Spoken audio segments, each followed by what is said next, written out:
Shalom shalom ndakwakiriye kuri Youth Time Revival kaze tubane mu mwanya w'ijambo ry'Imana.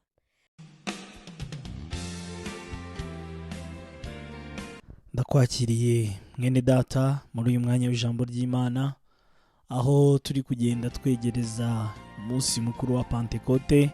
Twagize icyifuzo rero cyo kuganira ku mwuka wera, turushaho kwitegura ndetse no gushimira impano y'Imana yaduhaye. Ejo twari turimo tuvuga ukuntu Imana yaduhaye umwuka wera, aho ingwate yadusigiye yo kutwizeza isezerano yaduhaye ryo gucungurwa kw'itorero. Yesu ashimwe cyane.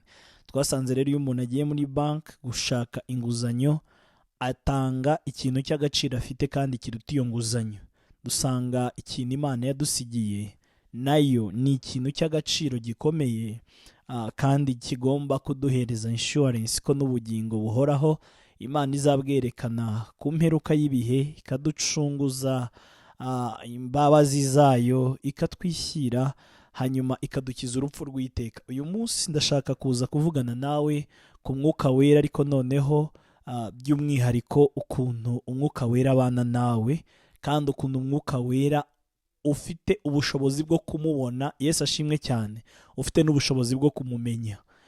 Nyemerera turebe ijambo ry'Imana mu butumwa bwiza uko bwanditswe na Yohana, igice cya 14 n'umurongo wa 15.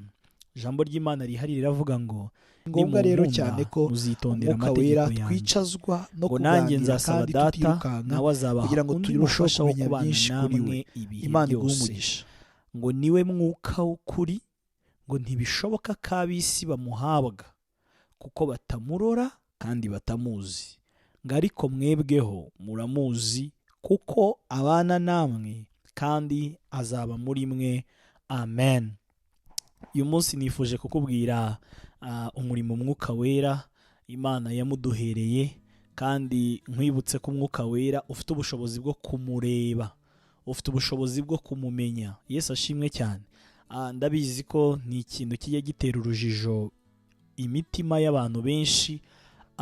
Urugendo umukristo arimo, ijambo ry'Imana ritwereka ko afashe igihe mu ntambara, kandi muri izo ntambara Imana igakomeza kukubwira ko muri kumwe, kandi ukumva neza nta gushidikanya ko Imana ibikubwira yizeye yo ko iri kumwe nawe. Ariko biragora rimwe na rimwe ko umutima wawe, amaso yawe ubasha kumva Imana no kubona Imana. Ariko ndashaka kukubwira ko uburyo Imana yaduhaye kandi bukomeye bw'igitangaza bwo kubana nawe, bwo kugendana nawe, bwo kuba hafi yawe, yabuguhereye muri iyi mpano y'umwuka wera. Niho ijambo ritubwiye ngo nimwitondera amategeko yanjye. Yesu ashimwe cyane.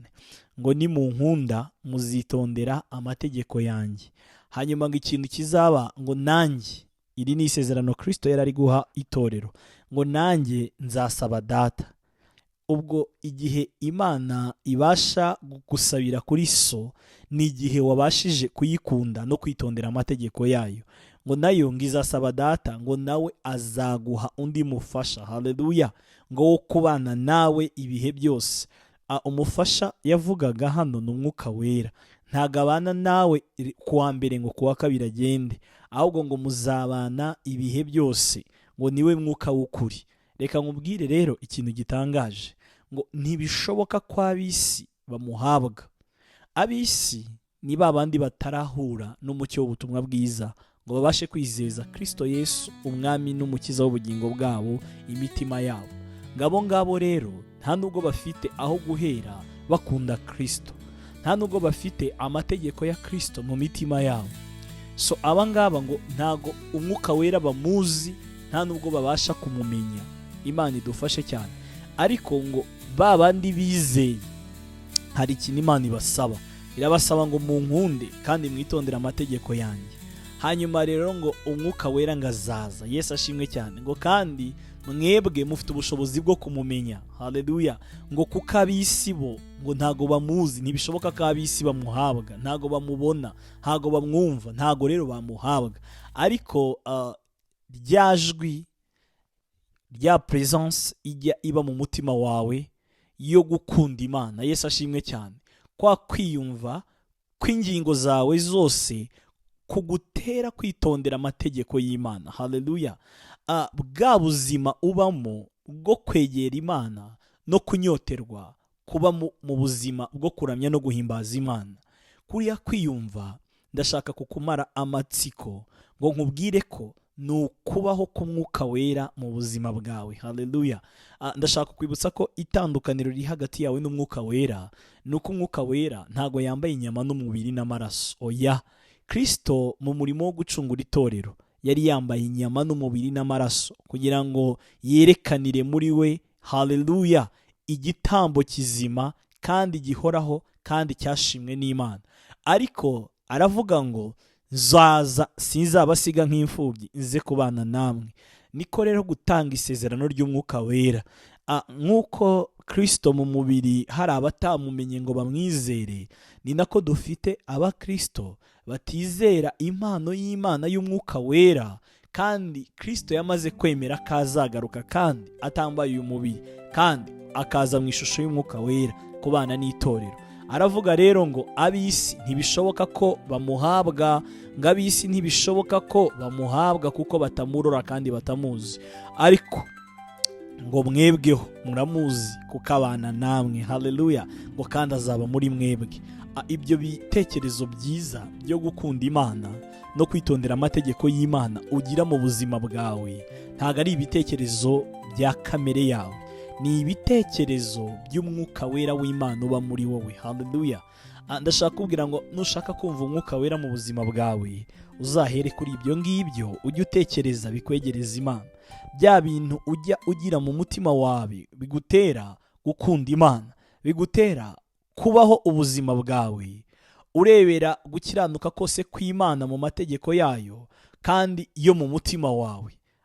Imana ntago amategeko yayo yanditse ku mpapuro, ngo yayanditse ku mitima yacu. Yesu ashimwe cyane. So Imana rero iravuga ngo ayo mategeko yanjye njya nshyira mu buzima bwawe, igituma uyumva, haleluya, nuko muri wewe harimo Umwuka Wera, ngazaba muri mwebwe. Umwuka Wera muri twebwe atwibutsa iby'Imana yasize ishaka kuduhishurira muri Kristo Yesu. Abantu batabanye na Kristo nkanjye nawe, Kristo yatanze isezerano ko Umwuka Wera naza azatwigisha kumenya ubushake bw'Imana. Haleluya. Uyu munsi rero ndashaka kubwira ko igihe cyose utarizera Umwuka Wera kahari, bizakugora cyane kumubona, bizakugora cyane ndetse no kumwizera. Igihe cyose utarizeza umutima wawe ko Umwuka Wera aba muri wowe, kandi ko Umwuka Wera nta gihe na kimwe uzamubona yambaye inyama n'umubiri n'amaraso ngo muvugane nk'uko ubitekereza, bizakugora rero. Ariko uyu munsi nanishatse kukubwira ko Umwuka Wera aragaragara. Haleluya. ngo ariko mwebweho muramuzi. Umwuka Wera arazwi, yaramenyekanye mu mitima y'abera. Haleluya. Ngo kuko abana namwe, Umwuka Wera niwe ukomeza kugenda kwereka inzira yo gukiranuka. Ngo kandi ngazaba muri mwebwe. Umwuka Wera niwe ukomeza gutera muri wowe inzara n'inyota yo gushaka ibyo Umwami akunda kandi ibyo Umwami ashima. Uyu munsi rero ndashaka kwibutsa ko Umwuka Wera ni ingenzi cyane ko ubasha kumwumva muri wowe kandi ubasha kumubona muri wowe imirimo ari kugenda akoreramo. Umwuka Wera Imana yaramutanze kugira ngo agufashe guhishurirwa ibyo Kristo yavuze udahari. Kandi n'iri jambo ry'Imana dusoma, Umwuka Wera niwe mwarimu mwiza wizewe wabasha kuri gusobanurira no kuri kwigisha. Mwene data rero, uyu munsi nanishatse kukubwira ko Umwuka Wera abana nawe kandi aba muri wowe, kandi ingero nziza n'uburyo bworoshye watangira kumwumva, utangire kumwumvira kuri bya binda gusaba Imana ishaka mu buzima bwawe. Niba ushaka kumva Umwuka Wera birenze ibyo wumva bisanzwe muri wowe, tangire wige kubana nawe muri bito cyane ashaka gukorera mu buzima bwawe. Hanyuma umubano wawe mwiza n'Umwuka Wera uzagufasha kugenda urushaho kumva no kumenya no gusobanukirwa imvugo ye, imikorere ye, imibanire yawe nawe izarushaho kunezeza ubugingo bwawe, kandi azaguka muri bya bindi byose umwifuzamo. Imana iguhe umugisha. Nifurije umunsi mwiza, urushaho kugenda wumva kandi wumvira kandi ubana n'Umwuka Wera w'Imana. Data akomeze kukurinda mu izina rya Yesu Kristo. Amen.